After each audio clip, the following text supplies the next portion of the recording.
You are listening to an All Games Radio Network broadcast of AllGames.com.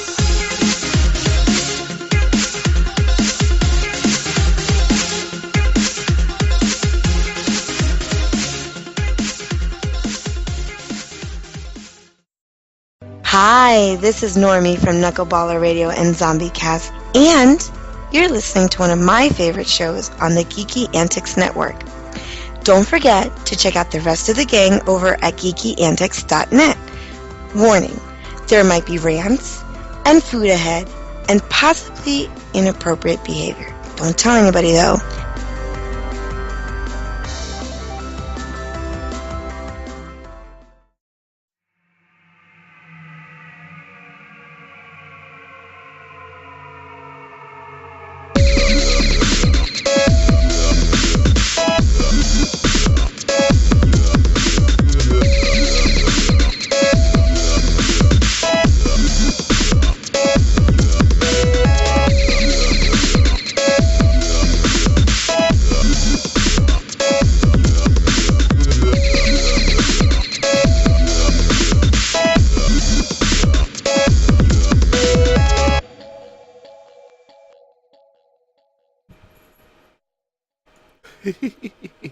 Talk about a great opening. What's up, guys? This is Yogizilla here on this fine Thursday, April 19th, unconventional opening. That sounds almost like a somber opening, right? I'm sorry. I'm actually laughing because the little thing was my cat stepping on the keyboard. Blue decided to just step off and walk in the keys because that's what cats do when they're not knocking stuff off of tables for no reason whatsoever. Or countertops. Good times. So yeah, today's my birthday, and I want to make this a short one because I actually have some stuff planned for the weekend. So I want to be as well rested as possible and take advantage of my waking hours right now to drink alcohol, consume generous amounts of that, and that's to go into work with the hangover. That's a good idea. And plan out what I gotta do, what I gotta buy. I'm gonna do a little cookout. Inviting a friend from work whose birthday's tomorrow. We're basically partners in crime. Keep each other sane at the job sometimes, I tell you. So trying to get her something nice and have her meet my family. It's gonna be fun, you know. We're gonna mingle in mixing of worlds, right? Mixing of worlds. She's new to the area too, so I get it. It's really tough, you're in a new area and you don't have that many friends in the area. Where do you start when you work practically 24/7? I know that pain quite well, so pretty excited. I feel like a little kid make a friend in kindergarten. It's like, oh, this is my best friend now because it's my only friend. Anywho, it's gonna be a short show. I've been saying that for like the past 3 months, but this one really will be short, unless someone decides to hop on and say some quick birthday well wishes or something. But this is episode 225 of HorsePLAY Live, by the way. And usually I'm not big on the self promotion and tuning of my own horn and whatnot, but it's my party and I could cry if I want to or something. So what was I gonna talk about? I'm still on a big TV kick, and catch up with Flash. I'm gonna finish that up tonight. I watched all there is of Legion so far. Let's see. What can I tell you about Flash? I was 2 episodes behind. I'm almost done with the first one I missed, and I'm kind of ready for this whole. I don't even know what is the villain's name. Brainiac? No, that's Superman.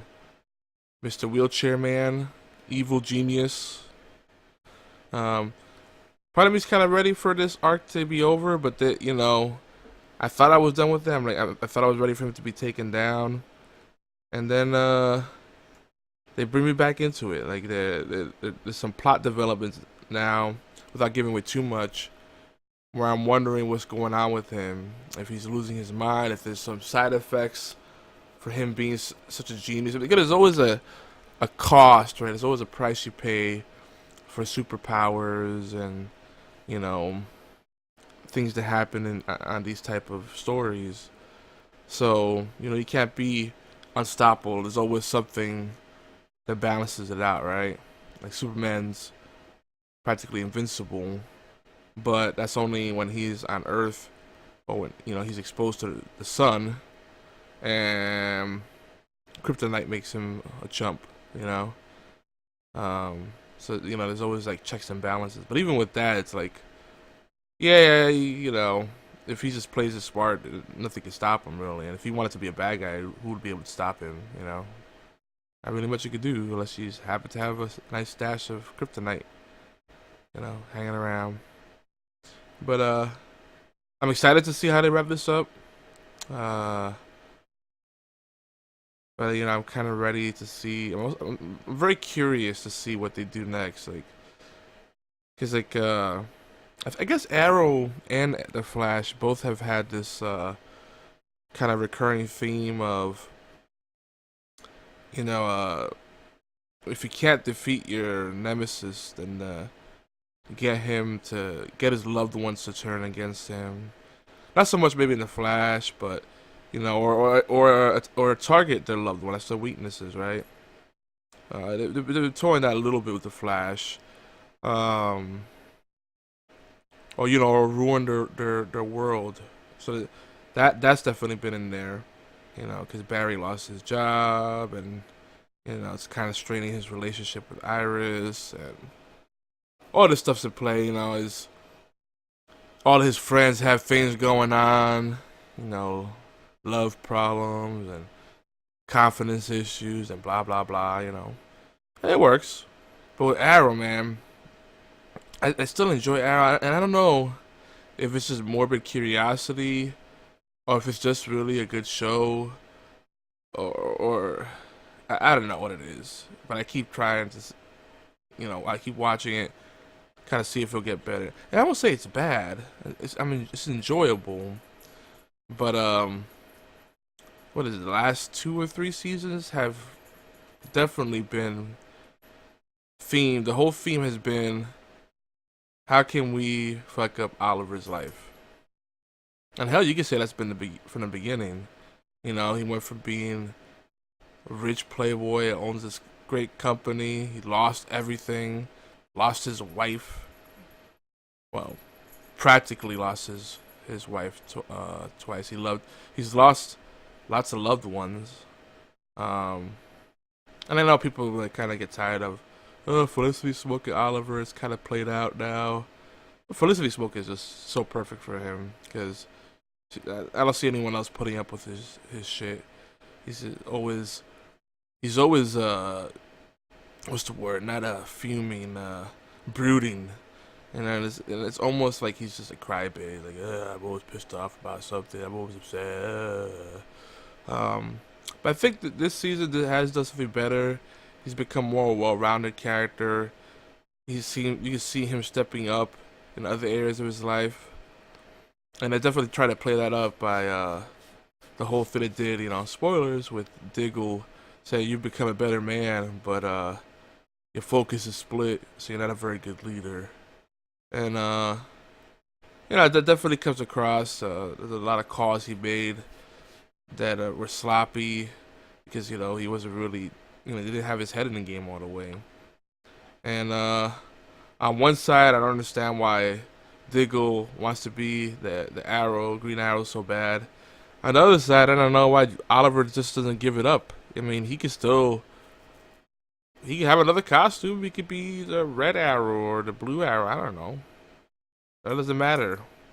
He can still, if he feels like that lifestyle makes him complete, it doesn't matter what costume he's wearing, and let Diggle call the shots. All he needs to do is just, all Oliver really wants is just to kick ass and, you know, seek justice. So he can still do that. Let Diggle do his thing. But yeah, whatever. Too many egos, right? and they clash. So that has been interesting. I always forget the actor that's playing Diaz right now. But this whole evil mastermind thing, orchestrating these things, we saw this previous season with Homeboy, who was the son of a character that you vaguely can recall. Oh, you killed my father. Prepare to die. I mean, he did a good job. He had a lot of good plays to fuck up, um, Oliver's life, like Green Arrow's life. But then, I don't know. You would think he would have learned his lesson, like vet his guys better, keep an eye on folks. Well, I guess maybe that's why they did the whole thing, where he was spying on his own guys, and that backfired. Maybe that's why he doesn't do that. But still, there's got to be some way that you can legit keep people honest, right? So stuff like that doesn't sneak up on you. All of a sudden, Diaz has the whole city under his control because he has half of the people in his pocket. Half of the people that really mattered in his pocket. All these people in positions of power. A DA again that got corrupted and turned against Oliver. Whoever the head of the castle is, Krunkers or whatever the name is, Cruller. It's some kind of pastry type of name. Come on, kitty. Come on, Blue. Come on. Come on up. No. Up. There you go. And God, he had to see that coming. Guy shakes his hand. His hand is coated with drugs, and then he's all high, to basically ruin his credibility or just make him useless, make him late to his own hearing where he has to defend himself. I fired these people because they've been turned. Well, do you have evidence of that? Well, he did. And, don't get me started. Arrow's it's like, I don't know, I think it's like a train wreck. You just can't turn your head away from it at times. Because, it's not that the story isn't good, but it's the way to develop the plot. You're really, you've gone through this very type of scenario before, having not learned your lesson. So I feel like we might have 1 or 2 more seasons left of Arrow, and then I think it's done. Because they can't bleed that stone any further. How many times are Oliver and Felicity gonna, break up? Now he's lost his entire team, so he's gonna do things solo. Okay, whatever. Another thing too is so many of the when you have these crossovers, it kind of spoils you because you look at these crossovers and you're like, well, if Barry was just visiting in Star City and they just thought and Oliver was just like, yo, bro, this dude's being a real herb. Can you help me out? Oh, sure. He could just zip around and round up everybody that's been turned and done, and then they can reclaim the city.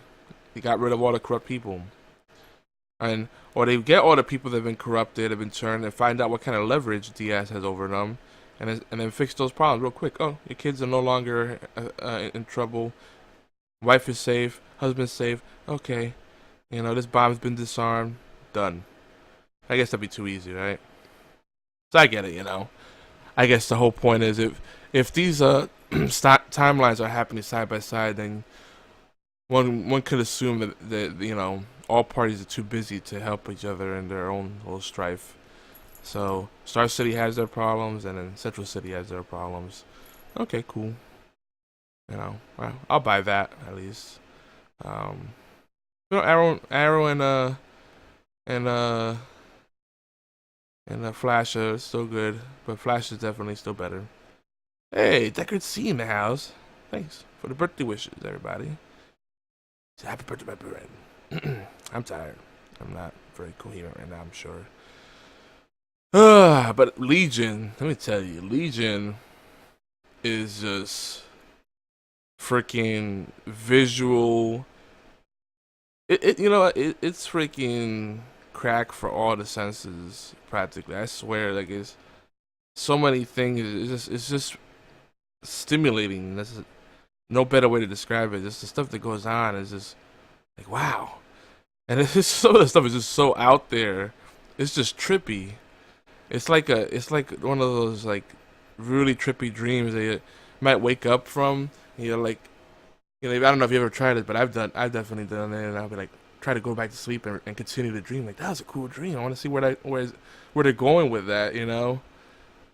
But in this case, it's actually you're actually able to do so because they got more coming. We gotta wait for it to come out. And I'm like, no, there's 3 episodes in. I'm waiting for the freaking next installment. I'm like, this is why I hate watching it one by one. Sometimes it's better to binge it. What episode was it when you called in? If you search the description, it should come up. I'd have to look it up. Was there an episode, a 100 episode? It may have been one of the celebratory episodes. I think I put in the title "drunk something." Drunken game review might be in the actual episode description. Which, by the way, you can get our podcast on Stitcher, iTunes, Player FM, Google Play, Google Podcast, whatever they call it now. I'm working on getting on Stitcher. I keep forgetting to do that. But yeah, Legion. So like in Legion, they have this freaking trippy ass thing. These androids, and they're apparently like no one knows how many of them there are, but they are all synced up. But they always appear in threes. They always appear in threes, and it's like a really skinny girl's body, with like A cup, good thing going on, and like a skinny black dress type of thing, and then on the top, she's got a short like crop cut and a freaking like mustache, like a 70s style mustache. If you look closely, it's not digital effects. The two of them, I believe, are girls dressing up like a man on the head part, and one is actually a man, and I guess they superimpose the face on a woman's body. I don't know. There's some kind of trickery going on there, but it messes with my head all the time. And then they don't actually open their mouth. They speak through like a freaking little hole in their neck, like someone that's had a cancer operation for throat cancer, but it's got like the little voice box thing there, and it's all robotic and weird sounding. This show is a total freaking skull fuck in a good way, and it's like every installment is just like, wow, that was crazy, and the thing about it is, there's a lot of shows that do that, but then like they don't never accomplish anything, right? There's never any kind of revelation, any real substantial character development. But here, they do all that. I mean, the story's progressing along. There's little subplots progressing along. You're getting little, backstories and stuff. And you get more invested in the characters. I mean, they were hinting at things that happen with the X-Men in the comics, and they start talking more about dear old dad and who he is, and if you read the spoilers, it's not really a surprise. It's Professor X, and I don't remember if they touched upon that really last season. It's just there's just so much in there. I almost feel like rewatching the first season. And I just might, but you got Carrie, and I really want to get a better feel for how that relationship works. Why does she have to go live inside of an old man, and what happens if she stays up for too long? So they're starting to explore that. They're really starting to dig into who the Shadow King is, and his real identity. You finally get to see his real face, without all his different disguises. What is his name? Farouk. Ahmad Farouk, I believe. And he's a very charismatic, you know, I guess you could almost say likable kind of villain, much like Negan on The Walking Dead. So now there's this whole thing they've set up where it's clear that the would-be Legion, because he hasn't taken that mantle yet, can kill the Shadow King, and that he will, or he does, in a certain timeline. But now, timey-wimey, this time travel type stuff, he's told by someone close to him, that's probably not a good idea. You should let him find his body, because we're going to need his help.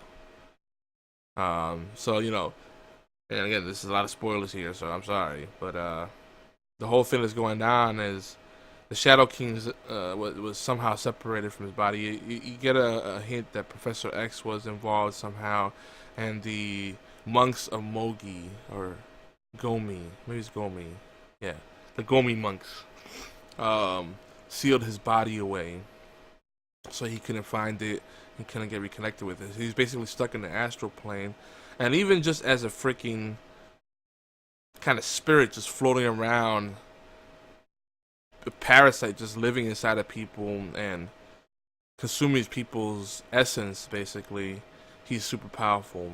Right now he's residing inside of Oliver, and Oliver, I know the actor name. He's a New Zealander.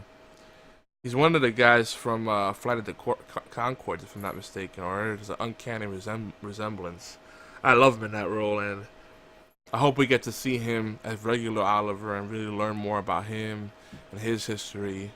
Because they almost hint at the fact that maybe Oliver wasn't such a great person. Maybe that's why the Shadow King was able to take him over so easily. So the Shadow King has to stay inside of a host, or else he'll die, because he doesn't have a body, so he has to be able to float into similar to the Magicians, which I have to catch up on. Magicians is another one where I like them to be a few episodes in the bank, because just watching one, it's like, oh, it's not enough, and you get hooked, and you fiend for you. You want more, you're like a crack addict, I don't know what crack addiction is like, but I imagine that any kind of drug addiction, and heroin, I don't know, be like that. I don't know. But man, Legion's fucking dope.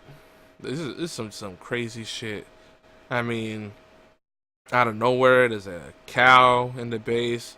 They opened up season 2, with apparently Homeboy was missing for a year, so we're trying to catch up on what happened during that year. But to him, it only felt like a day, and to us, the audience, it didn't feel like a year, right?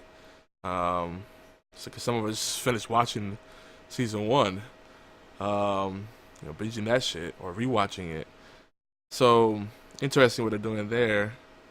But anyway, the bad guys from season 1, Division 3, are now allied with the people from what is it, Summerland? And yeah, I still don't like those guys, because the one guy that's like one of their like top folks, I think his name is Clark. Total cock. Is it Clark? Let's just say it's Clark. He's the guy that's got the whole two-face thing going on. Half his face is like messed up, the other face is normal. The other side is normal. And he kind of got what he deserved. But from his perspective, the Summerland people are the bad guys. Legion is the bad guy. Blah blah blah. And I guess that it leads to an interesting thing where the whole notion that the villains in any historical account, any story, they're the people that lose, right? But if those villains had won, then it'd be glorified somehow. Oh, this is what was meant to happen. It was destiny. The bad guys lost and the good guys won. And we always find a way to put a spin on things like that. It's just kind of interesting because, well, simply put, the victors, the winners, get to write history. They get to tell their story, and the losers just kind of just hide, like, yeah, well, I'm gonna be over here, and I'll see you later. So, and speaking of, sleeping with the enemy, Shield has a similar thing going on. And that's another show that's actually getting really good. They still got it. They still got it with that show. I know people say it's run out of steam, but I mean, right now with everything that's going on, I'm like, ooh, some deep state stuff going on. Corruption within the government, more Hydra type of stuff, but there's something else altogether going on. It's like a personal agenda that's driving things, and yeah, I don't want to spoil that for anyone that's not caught up, but yeah, the sloppiness. That's all I'm gonna say. Sloppy. Certain people were trained as Shield agents and should know better, and they broke one of the simplest things, one of the simplest rules in the playbook, and as such, she fell for a basic Hydra ploy. Like, this is just Hydra 101 type of stuff, It's like Shield training week 1, But yeah, makes for an interesting thing, I guess. That's some shit's about to go down. And they've, and on that show, they've had a few kind of Trojan horse type of scenarios. It's probably not the proper term, but just things where they allow an enemy trap to enter their safe zone just because they get overconfident or sloppy. That show's been fun. Back to Legion. Back to freaking Legion. So people were vaporized. They just turned to ash and just kind of stained the wall. The guy was turned into a pig. That's pretty neat. We met I guess the main leader of Division 3, who's got TVs. He wears a basket around his head, and he's got TVs inside of the basket. He can see everything. I guess he's a mutant, and that's his power. Pretty interesting. What else do we see? We're starting to see more mutants, different kinds of abilities, and hinting that there might be more with kind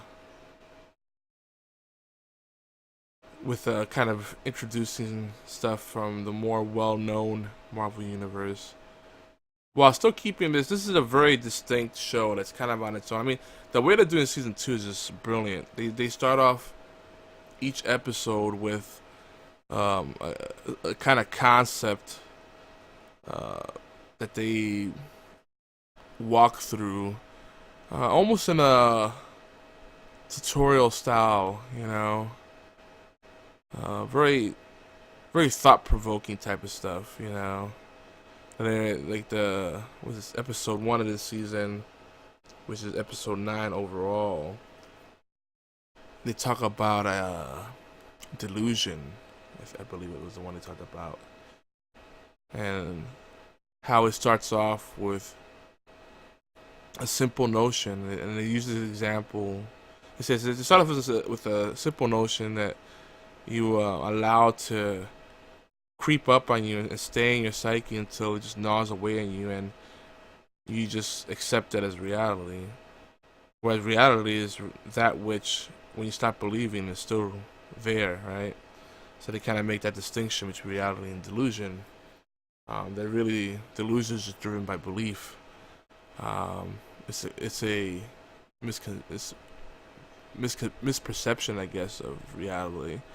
And they use this weird visual, the visual styling they use are just crazy. I mean, they have one egg hatches a cute little chick, another egg hatches a gimped, looks like xenomorph from the Aliens universe, and it's just dragging his feet and spreading like black char all over it where it goes. And then Lenny, a.k.a. the Shadow King, one of his many faces that we know of so far, um, kills the chick, and then the creepy little xenomorph hatchling eats it and grows stronger. It's talking about how delusion feeds off of, just your beliefs. If you keep feeding it, it becomes more prevalent, more pervasive. So it's pretty neat. But then you start messing with your head, right? You as an audience feel delusional because you see these char trails, and you're like, well, is that thing actually real, or is someone from whose perspective we're seeing everything just imagining that?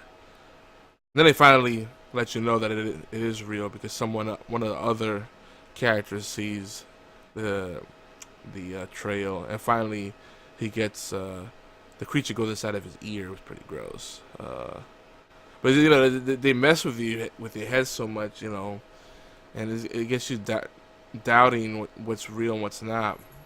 So you're just as confused as the characters on the show are. So there's no real situational irony where the audience knows something that the characters don't, because we're just as lost, So it almost puts you into like this sense of despair, and you're like, man, we need some kind of release here. And in that man, it's a very tense experience, I find, but still satisfying, because I still feel like you get enough satisfaction and enough of dare I say, ROI. You invest your time and you get some good rewards for sticking with the whole journey. There's something else what was the other thing they were talking about? But yeah, just opening up with these little segments, I think is brilliant because it sets the theme of each episode. And another theme is neat is that they break up. I think they're breaking up each episode into 2 or 3 parts. Was it? So there's like, what are they calling them? Chapters or parts? No, parts. Yeah. That's what they were calling them, parts. And those have additional themes with them. But even though they're kind of like, throwing that in your face, and it doesn't feel handholdy, because you still, the way they weave those notions into there. And I wonder, this narrative device, are they doing it so you feel less despair and you feel more of a sense of what's going on? Because it could be a really confusing show. If I had to describe what's going on in Legion, I'd be like, this dude who everybody thought was crazy, he thought he was crazy, finds out that like he's actually a badass, like a psychic and stuff, but it's more than that. And so this secret society takes him in to protect him from this other secret society that's trying to do bad things to him. And then he comes to find out that he's got someone living in his head rent free, and he's trying to come out and take over his body because he's got his superpowers, and with our power combined, we could be unstoppable. And actually, the Shadow King gives him a great compliment. He basically talks about, if I give an explanation, it wouldn't do it justice at all, because there's just so much more to it. But I guess that wasn't a bad first step. Anyway, but the Shadow King actually gives Legion a good compliment. He basically, says that he's invincible, he's unstoppable. The only thing that's stopping him is himself, by adhering to silly human behaviors and notions, and you start to see that the Shadow King, not just, he's not psychotic, he's actually very brilliant, perhaps misguided, but one thing he says, you call me the villain. Do you know what that word means? It actually comes from French, and what it used to mean was literally just one of the village. And do I look like a peasant to you? And this guy, he's full of himself. He's like, I'm a king. I'm the king of kings. But he's very specific, very precise, and he wants Allegiance to know, no. We're gonna have this discussion because words are not just words. Language, I don't know if he says it's everything, but it's crucial. So I was wondering about that. I'm like, language. What's he trying to tell him with that, other than what's happening in that very moment? Is there like a deeper truth? Is this, well, maybe if you seek a greater understanding, you'll realize, to maybe change your perspective. I think he's trying to turn Legion to his side. I know he's definitely trying to get his help. That much is obvious by episode 2, not episode 1 of the season 2. But there's some shit going on there. Of course, everybody wants to destroy the Shadow King because he's too powerful, and if he gets in his body, he's gonna be unstoppable, arguably. But Shadow King assures him that if he helps him find his body, that he will be in his debt, and that's something that he takes very seriously.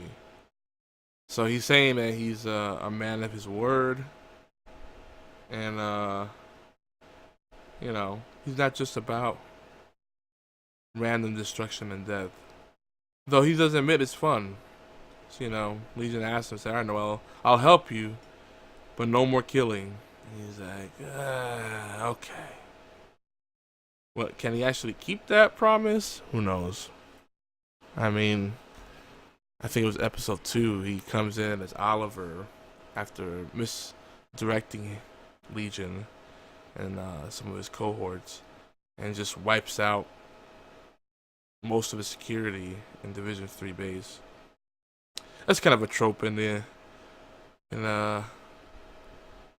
shows and comics, and you just see it everywhere, right?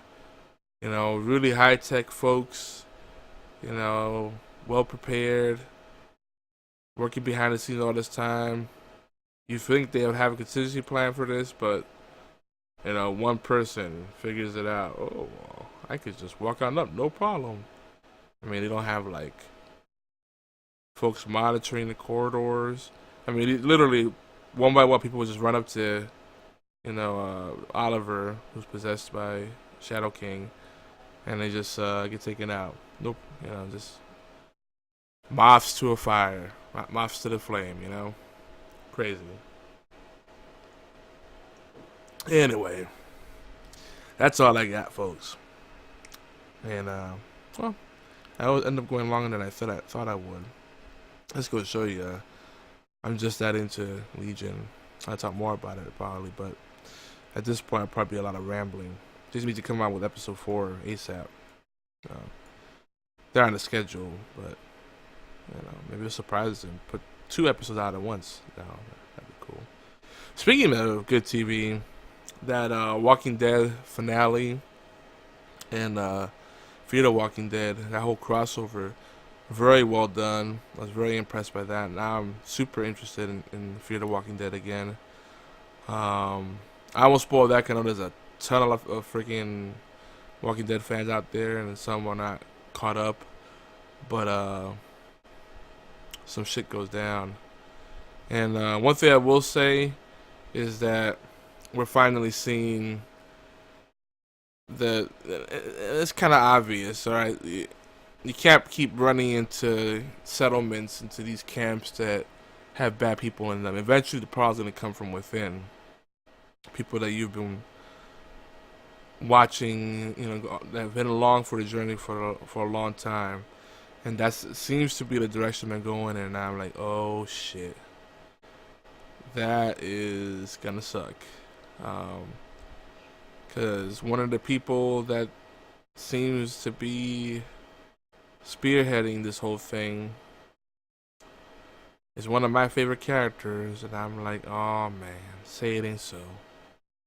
So Walking Dead next season is gonna be freaking crazy. Though I wonder how quickly they'll develop up to that story, if there's gonna be something in the interim, because we still have to figure out who the trash people were working with that had freaking helicopters.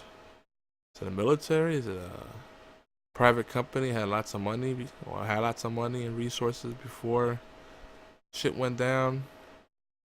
Now Morgan's gone. He went to another show. So, less muscle. There's definitely a sense of vulnerability right now in Rick's group. So there's hope. You know, they build up all this hope. Like, we're gonna do things different. Then there's gotta be something after. And yeah, there's something after, but not everybody down with that program. But yeah, watching The Walking Dead live and like tweeting and chatting with folks about it as it's happening. The live tweet streams are fantastic, especially when you do a knee-jerk reaction. You say, "I can't believe that just happened," and then they just completely switch it up, and you're like, "Oh, it's a twist after a twist. It was a fake twist." You know, it's like pump fake. They get you like that sometimes. It's good stuff. So kudos to the folks involved in wrapping up that season. That was just a really good job. But you know, Walking Dead's always been like that. Like the first 2 or 3 episodes of a season are always like boom, and then they always wrap up the season really strong. And if it's not the first 2 or 3, at least the very first episode and the very last episode, they always do a fantastic job. And then when they come off of those mid-season breaks too, they're good with that too. Anywho, I am rambling. If you want to get in touch with me, I'm Yogizilla everywhere, Xbox Live, Twitter, and all that good stuff. And if you want to leave a voicemail or text us, 646-801-2149. Again, voicemail and text, 646-801-2149. This has been HorsePLAY episode 225, and we'll see you next week. Peace.